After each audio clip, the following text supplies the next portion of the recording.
शुक्लाम्बरधरं विष्णुं शशिवर्णं चतुर्भुजं प्रसन्नवदनं ध्यायेत् सर्वविघ्नोपशान्तये। व्यासं वसिष्ठनप्तारं शक्तेः पौत्रमकल्मषम् पराशरात्मजं वन्दे शुकतातं तपोनिधिम्। व्यासाय विष्णुरूपाय व्यासरूपाय विष्णवे नमो वै ब्रह्मनिधये वासिष्ठाय नमो नमः। अविकाराय शुद्धाय नित्याय परमात्मने सदैकरूपरूपाय विष्णवे सर्वजिष्णवे यस्य स्मरणमात्रेण जन्म संसारबन्धनात् विमुच्यते नमस्तस्मै विष्णवे प्रभविष्णवे। ॐ नमो विष्णवे प्रभविष्णवे। श्रीवैशम्पायन उवाच श्रुत्वा धर्मानशेषेण पावनानि च सर्वशः युधिष्ठिरः शान्तनवं पुनरेवाभ्यभाषत। युधिष्ठिर उवाच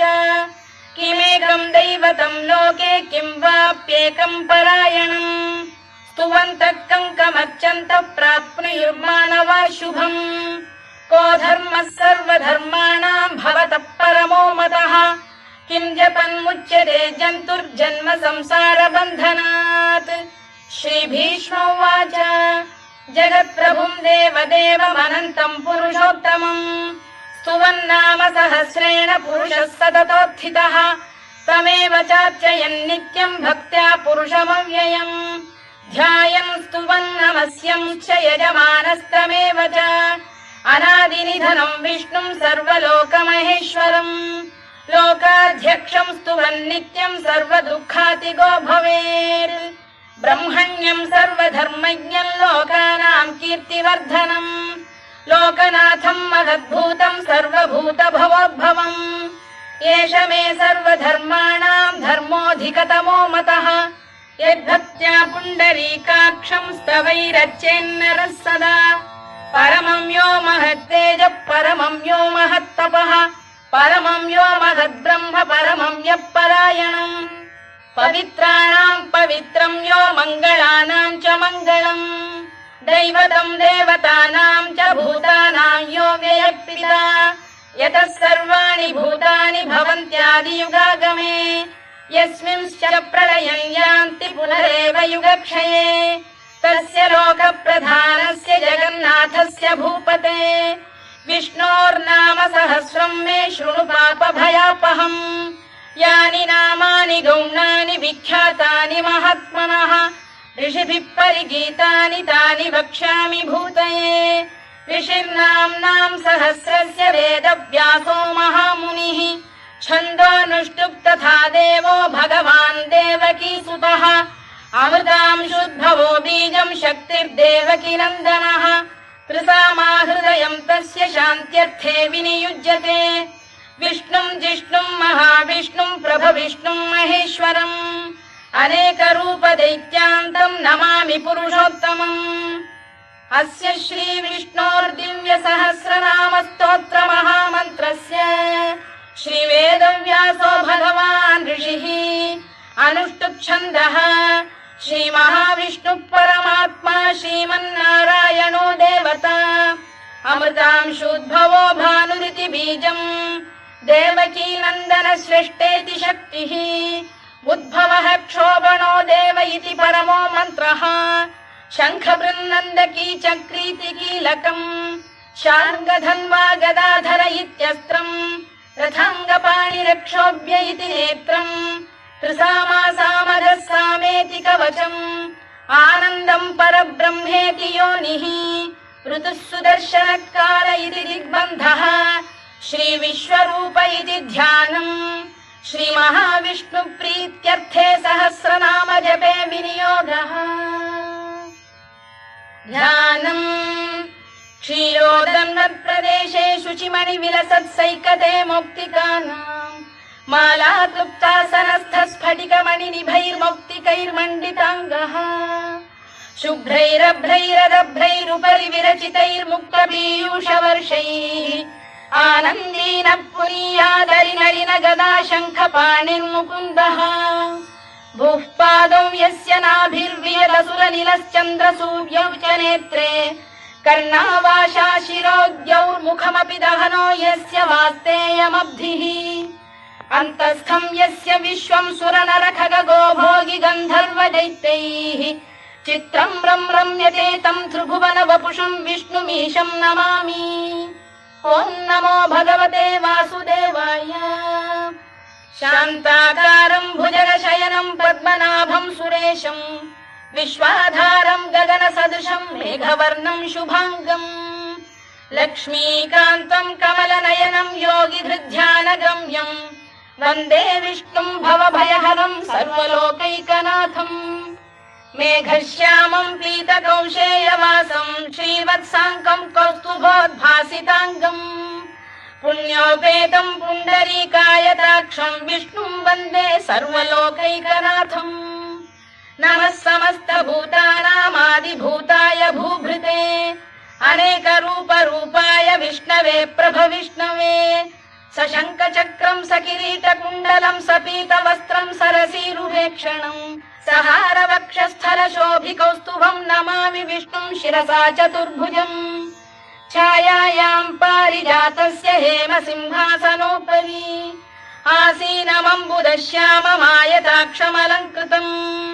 चन्द्राननं चतुर्बाहुं श्रीवत्साङ्कितवक्षसम् रुक्मिणी सत्यभामाभ्यां सहितं कृष्णमाश्रये।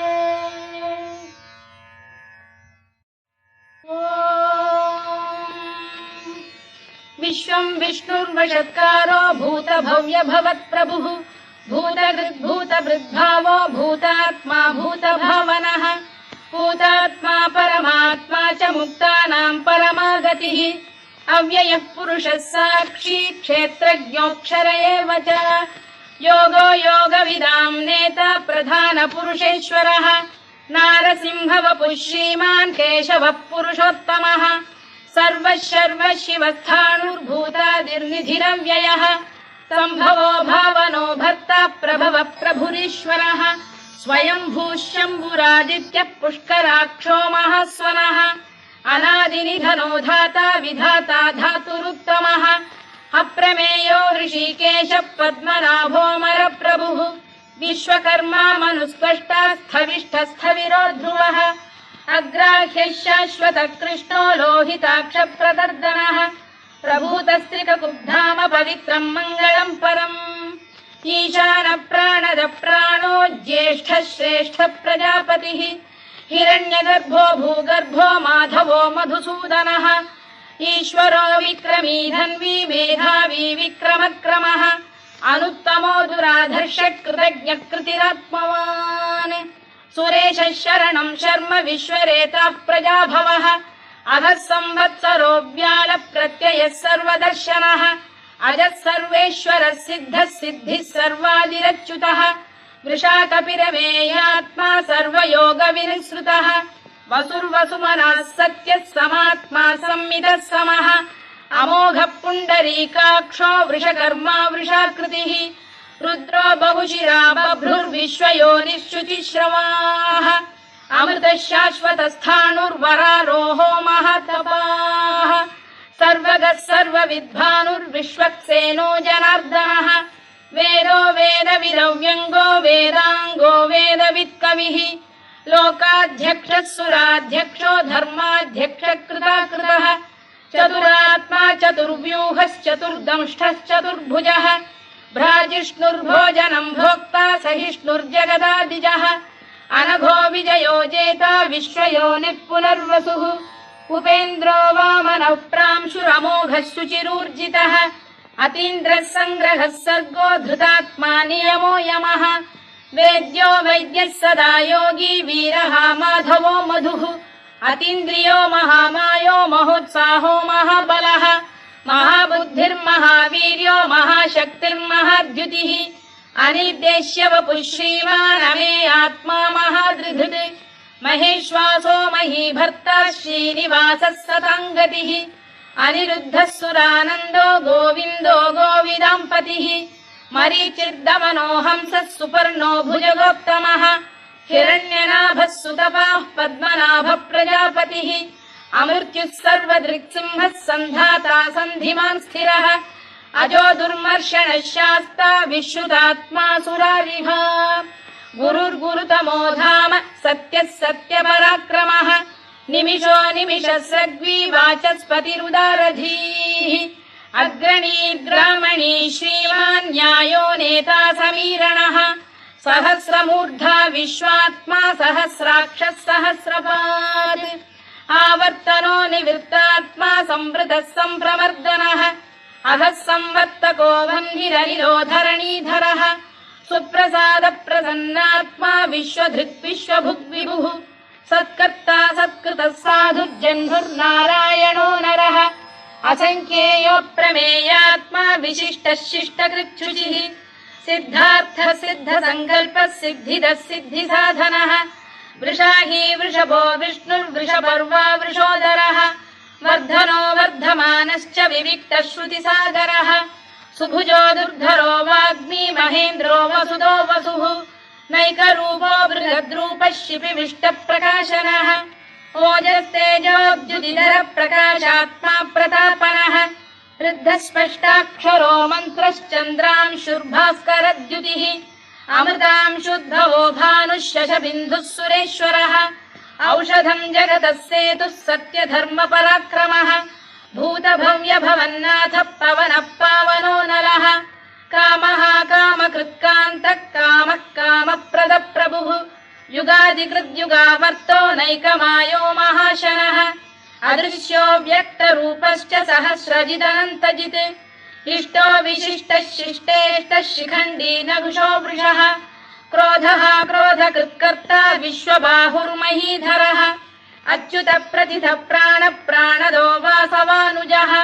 अपां निधिरधिष्ठानमप्रमत्त प्रतिष्ठितः स्कन्द स्कन्दधरो धुर्यो वरदो वायुवाहनः वासुदेवो बृहद्भानुरादिदेवः पुरन्दरः अशोकस्तारणस्तारः शूरः शौरिर्जनेश्वरः अनुकूलः शतावर्तः पद्मी पद्मनिभेक्षणः पद्मनाभोरविन्दाक्षः पद्मगर्भः शरीरभृत् महर्धिर्वृद्धो वृद्धात्मा महाक्षो गरुडध्वजः अतुलः शरभो भीमः समयज्ञो हविर्हरिः सर्वलक्षणलक्षण्यो लक्ष्मीवान् समितिञ्जयः विक्षरो रोहितो मार्गो हेतुर्दामोदरः सः महीधरो महाभागो वेगवानमिताशनः उद्भवः क्षोभणो देवः श्रीगर्भः परमेश्वरः करणं कारणं कर्ता विकर्ता गहनो गुहः व्यवसायो व्यवस्थानः संस्थानस्थानदो ध्रुवः परद्धिः परमस्पष्टः तुष्टः पुष्टः शुभेक्षणः रामो विरामो विरतो मार्गो नेयोनयोनयः वीरः शक्तिमतां श्रेष्ठो धर्मो धर्मविदुत्तमः वैकुण्ठः पुरुष प्राण प्राणद प्रणवः पृथुः हिरण्यगर्भः शत्रुघ्नो व्याप्तो वायुरधोक्षजः ऋतुः सुदर्शनकारः परमेष्ठी परिग्रहः उग्रः संवत्सरो दक्षो विश्रामो विश्वदक्षिणः विस्तारस्थावरस्थाणुः प्रमाणम् बीजमव्ययम् अर्थोऽनर्थो महाकोशो महाभोगो महाधनः अनिर्विण्णस्थविष्ठो भूर्धर्मयूपो महामखः नक्षत्रनेमिर्नक्षत्री क्षमः क्षामः समीहनः यज्ञयुज्यो महेज्यश्च क्रतुः सत्रम् सदाम् गतिः सर्वदर्शी विमुक्तात्मा सर्वज्ञो ज्ञानमुत्तमम् सुव्रतः सुमुखः सूक्ष्मः सुघोषः सुखदः सुहृद् मनोहरो जितक्रोधो वीरबाहुर्विदारणः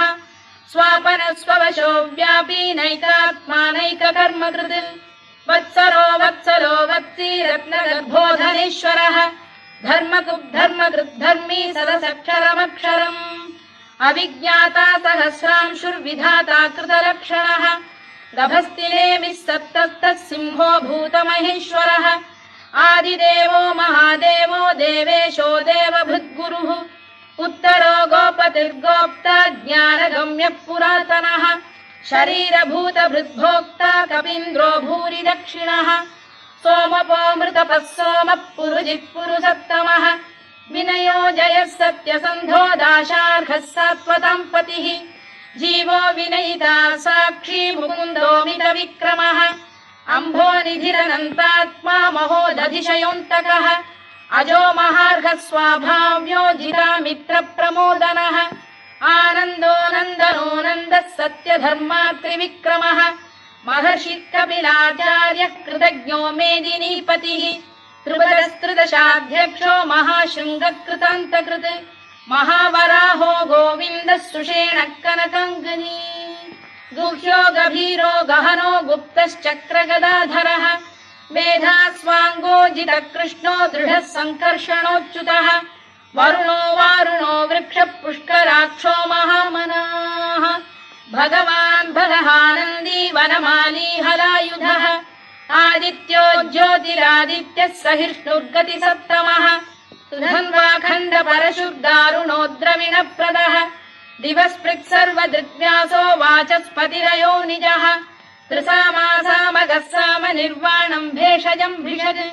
सन्न्यासकृच्छमः शान्तो निष्ठा शान्तिः परायणम् शुभाङ्गः शान्तिदः स्रष्टा कुमुदः कुवलेशयः गोहितो गोपतिर्गोप्ता वृषभाक्षो वृषप्रियः अनिवर्ती निवृत्तात्मा संक्षेप्ताक्षेमकृत् शिवः श्रीवत्सवक्षः श्रीवासः श्रीपतिः श्रीमताम्बरः श्रीधः श्रीशः श्रीनिवासः श्रीनिधिः श्रीविभावनः श्रीधरः श्रीकरः श्रेयः श्रीमान् लोकत्रयाश्रयः स्वक्षः स्वङ्गः शतानन्दो नन्दिर्ज्योतिर्गणेश्वरः विजितात्मा विधेयात्मा सत्कीर्तिश्छिन्न संशयः उदीर्णः सर्वतश्चक्षुरनीशः शाश्वतः स्थिरः भूषयो भूषणो भूतिर्विशोकः शोकनाशनः अर्चिष्मानर्चितः कुम्भो विशुद्धात्मा विशोधनः अनिरुद्धो प्रतिरथः प्रद्युम्नोमित विक्रमः कालनेमिनिः वीरः शौरिः शूरजनेश्वरः त्रिलोकात्मा त्रिलोकेशः केशवः केशिः हरिः कामदेवः कामपालः कामी कान्तकृतागमः अनिर्देश्य वपुर्विष्णुर्वीरोऽनन्तो धनञ्जयः ब्रह्मण्यो ब्रह्मकृद्ब्रह्मा ब्रह्म ब्रह्मविवर्धनः ब्रह्मविब्राह्मणो ब्रह्मी ब्रह्मज्ञो ब्राह्मणप्रियः महाकमो महाकर्मा महातेजा महोरगः महाक्रतुर्महायज्वा महायज्ञो महाहविः स्तव्यस्तव प्रियस्तोत्रम् स्तुतिस्तोतारणप्रियः पूर्णः पूरयिता पुण्यः पुण्यकीर्तिरनामयः मनोजवस्तीर्थकरो वसुरेता वसुप्रदः वसुप्रदो वासुदेवो वसुर्वसुमनाहविः सद्गतिः सत्कृतिः सत्ता सद्भूतिः सत्परायणः शूरसेनो यदुश्रेष्ठः सन्निवासः सुयामुनः भूतावासो वासुदेवः सर्वासु निलयो नलः दर्पः दर्पदो दृप्तो दुर्धरोऽथा पराजितः विश्वमूर्तिर्महामूर्तिर्दीप्तमूर्तिरमूर्तिमान् अनेकमूर्तिरव्यक्तः शतमूर्तिः शताननः एकोनैकः स वक्र किम् यत्तत्पदमनुत्तमम् लोकबन्धुर्लोकनाथो माधवो भक्तवत्सलः सुवर्णवर्णो हेमाङ्गो वराङ्गश्चन्दनाङ्गदी वीरः विषमः शून्यो घृताशीरचरश्चरः अमानी मानदो मान्यो लोकस्वामी त्रिलोकधृत् सुमेधा मेधजो धन्यः सत्यमेधाधराधरः तेजो वृषोद्युतिधरः सर्वशत्रभृताम्बरः प्रग्रहो निग्रहो व्यग्रो नैकशृङ्गो गदाग्रजः चतुर्मूर्तिश्चतुर्बाहुश्चतुर्व्यूहश्चतुर्गतिः चतुरात्मा चतुर्भावश्चतुर्वेदविदेकपात् समावर्तो निवृत्तात्मा दुर्जयो दुरधिक्रमः दुर्लभो दुर्गमो दुर्गो दुरावासो दुरारिः शुभाङ्गो लोकसारङ्गः सुतन्तुस्तन्तु वर्धनः इन्द्रकर्मा महाकर्मा कृतकर्मा कृतागमः उद्भवः सुन्दरः सुन्दो रत्ननाभः सुलोचनः अर्को वाजसनः शृङ्गी जयन्तः सर्वविजयी सुवर्णबिन्दुरक्षोभ्यः सर्ववागीश्वरेश्वरः महाह्रदो महागर्तो महाभूतो महानिधिः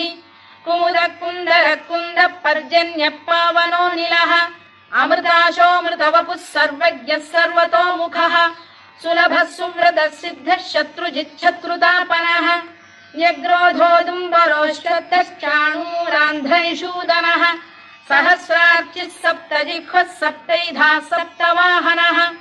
अमूर्तिरनघोचिन्त्यो भयकृद्भयनाशनः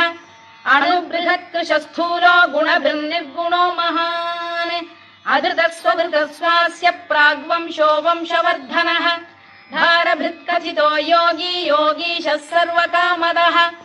आश्रमश्रमणः क्षामः सुपर्णो वायुवाहनः धनुर्धरो धनुर्वेदो दण्डो दमयिता दमः अपराजितः सर्वसहो नियन्ता नियमो यमः सत्त्ववान् सात्विकः सत्यः सत्यधर्मपरायणः अभिप्रायप्रियार्होरः प्रियकृत्प्रीतिवर्धनः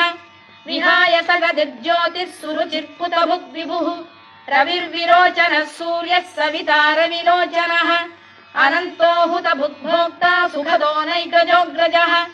अनिर्विण्णः सदामर्षी लोकाधिष्ठानमद्भुतः सनात्सनातनतमः कपिलः कपिरव्ययः स्वस्तिदः स्वस्तिकृत् स्वस्ति स्वस्तिभुक् स्वस्ति दक्षिणः आरौद्रः कुण्डली चक्री विक्रम्यूर्जितशासनः शब्दातिगः शब्दसः शिशिरः शर्वरीकरः अक्रूरपेशलो दक्षो दक्षिणः क्षमिणां वरः विद्वत्तमो वीतभयः पुण्यश्रवणकीर्तनः उत्तारणो दुष्कृतिः पुण्यो दुःस्वप्ननाशनः वीरः रक्षणः सन्तो जीवनपर्यवस्थितः अनन्तरूपोऽनन्तश्रीर्जितमन्युर्भयापहः चतुरश्रो गभीरात्मा विदिशो व्यादिशो दिशः अनादिर्भूर्भुवो लक्ष्मी सुवीरो रुचिराङ्गदः जननो जनजन्मादिर्भीमो भीमपराक्रमः आधारनिलयो धाता पुष्पहास प्रजागरः ऊर्ध्वगः सत्त्वथाचार प्राणद प्रणवप्रणः प्रमाणम् प्राणनिलय प्राणभृत् प्राणजीवनः तत्त्वम् तत्त्वविदेकात्मा जन्म मृत्युजरातिगः भूर्भुवः स्वस्तरुस्तारः सविता प्रपितामहः यज्ञो यज्ञपतिर्यज्वा यज्ञाङ्गो यज्ञवाहनः यज्ञभृद्यज्ञकृद्यज्ञी यज्ञभुग्यज्ञसाधनः यज्ञान्तकृद्यज्ञगुह्यमन्नमन्नाद एव च आत्मयोनिः स्वयं जातो वैखानः सामगायनः देवकीनन्दनः स्रष्टा क्षितीशः पापनाशनः शङ्खबृन्नन्दकी चक्री शार्ङ्गधन्वा गदाधरः तथाङ्गपाणिरक्षोभ्यः सर्वप्रहरणायुधः सर्वप्रहरणायुधो नम इति वनमाली गरीशाङ्गी शङ्खी चक्री च नन्दकी श्रीमान्नारायणो विष्णुर्वासुदेवोऽभिरक्षतु वनमाली गरीशाङ्गी शङ्खी चक्री च नन्दकी श्रीमान्नारायणो विष्णुर्वासुदेवोऽभिरक्षतु वनमाली गरीशाङ्गी शङ्खी चक्री च नन्दकी श्रीमान्नारायणो विष्णुर्वासुदेवोऽभिरक्षतु इतीदम् कीर्तनीयस्य केशवस्य महात्मनः नाम्नाम् सहस्रम् दिव्यानामशेषेण प्रकीर्तितम् य इदम् शृणुयान् नित्यम् यश्चापि परिकीर्तयेत् नाशुभम् प्राप्नुयात् किञ्चित् सोमुत्रेह च मानवः वेदान्तगो ब्राह्मणः स्यात् क्षत्रियो विजयी भवेत् वैश्यो धनसमृद्धः स्यात् शूद्रः सुखमवाप्नुयात् धर्मार्थी प्राप्नुयात् धर्ममर्थार्थी चार्थमाप्नुयात् कामानवाप्नुयात् कामी प्रजार्थी चाप्नुयात् प्रजाम् भक्तिमान् यः सदोत्थाय शुचिस्तद्गतमानसः सहस्रम् वासुदेवस्य नाम्नामेतत्र कीर्तयेत् यशः प्राप्नोति विपुलम् याति प्राधान्यमेव च अचलाम् श्रियमाप्नोति श्रेयः प्राप्नोत्यनुत्तमम् न भयम् क्वचिदाप्नोति वीर्यम् तेजश्च विन्दति भवत्यरोगोद्युतिमान् बलरूपगुणान्वितः रोगार्तो मुच्यते रोगात् बद्धो मुच्येत बन्धनात् भयान्मुच्येत भीतस्तु मुच्येतापन्न आपदः दुर्गाण्यतितरत्याशु पुरुषः पुरुषोत्तमम् सुवन्नाम सहस्रेण नित्यम् भक्तिसमन्वितः वासुदेवाश्रयो मर्त्यो वासुदेवपरायणः सर्वपापविशुद्धात्मा याति ब्रह्म सनातनम् न वासुदेव भक्तानामशुभम् विद्यते क्वचित् जन्म मृत्युजरा व्याधि भयम् नैवोपजायते इमं स्तवमधीयानः श्रद्धा भक्ति समन्वितः युज्येतात्मसुखक्षान्तिः श्रीधृतिस्मृतिकीर्तिभिः न क्रोधो न च मात्सर्यम् न लोभो न शुभामतिः भवन्ति कृतपुण्यानाम् भक्तानाम् पुरुषोत्तमे द्यौसचन्द्रार्कनक्षत्राखम् दिशो भूर्महोदधिः वासुदेवस्य वीर्येण विधृतानि महात्मनः ससुरासुरगन्धर्वम् स यक्षोरगराक्षसम् जगत्वशे वर्ततेदम् कृष्णस्य सचराचरम् इन्द्रियाणि मनो बुद्धिः सत्त्वम् तेजो बलम् धृतिः वासुदेवात्मकान्याहुः क्षेत्रम् क्षेत्रज्ञ एव च सर्वागमानामाचार प्रथमम् परिकल्पते आचार प्रभवो धर्मो धर्मस्य प्रभुरच्युतः ऋषयः पितरो देवा महाभूतानि धातवः जङ्गमा जङ्गमम् चेदम् जगन्नारायणोद्भवम् योगो ज्ञानम् तथा साङ्ख्यम् विद्या शिल्पादिकर्म च वेदाः शास्त्राणि विज्ञानमेतत् सर्वम् जनार्दनात् एको विष्णुर्महद्भूतम् पृथग्भूतान्यनेकशः त्रीन् लोकान् व्याप्य भूतात्मा भुङ्क्ते विश्वभुवव्ययः इमम् स्तवम् भगवतो विष्णोर्व्यासेन कीर्तितम् पठेद्य इच्छेत् पुरुषः श्रेयत् प्राप्तुम् सुखानि च विश्वेश्वरमजम् देवम् जगतः प्रभुमव्ययम् भजन्ति ये पुष्कराक्षम् न ते यान्ति पराभवम् न ते यान्ति पराभवम् ओन्नमयिति अर्जुनोवाच पद्मपत्र विशालाक्ष पद्मनाभ सुरोत्तमा भक्तानामनुरक्तानाम् त्राता भव जनार्दन श्रीभगवानुवाच यो माम् नाम सहस्रेण स्तोतुमिच्छति पाण्डव सोऽहमेकेन श्लोकेन स्तुत एव न संशयः स्तुत एव न संशयोऽन्नम इति व्यास उवाच वासनाद्वासुदेवस्य वासितम् भुवनत्रयम् सर्वभूतनिवासोऽसि वासुदेव नमोऽस्तु ते वासुदेव नमोऽस्तु ते ओन्नम इति पार्वत्युवाच केनोपायेन लघुना विष्णोर्नाम सहस्रकम् पठ्यते पण्डितैर्नित्यम् श्रोतुमिच्छाम्यहम् प्रभो ईश्वर उवाच श्रीराम राम रामेति रमे रामे मनोरमे सहस्रनाम तत्तुल्यम् राम नाम वरानने श्रीराम राम रामेति रमे रामे मनोरमे सहस्रनाम तत्तुल्यम् राम नाम वरानने श्रीराम राम रामेति रमे रामे मनोरमे सहस्रनाम तत्तुल्यम् राम नाम वरानने राम नाम वरानन ओन्नम इति ब्रह्मोवाच नमोऽस्त्वनन्ताय सहस्रमूर्तये सहस्रपादाक्षि शिरोरुबाहवे सहस्रनाम्ने पुरुषाय शाश्वते सहस्रकोटियुगधारिणे नमः सहस्रकोटियुगधारिणे नमः ओन्नम इति सञ्जय उवाच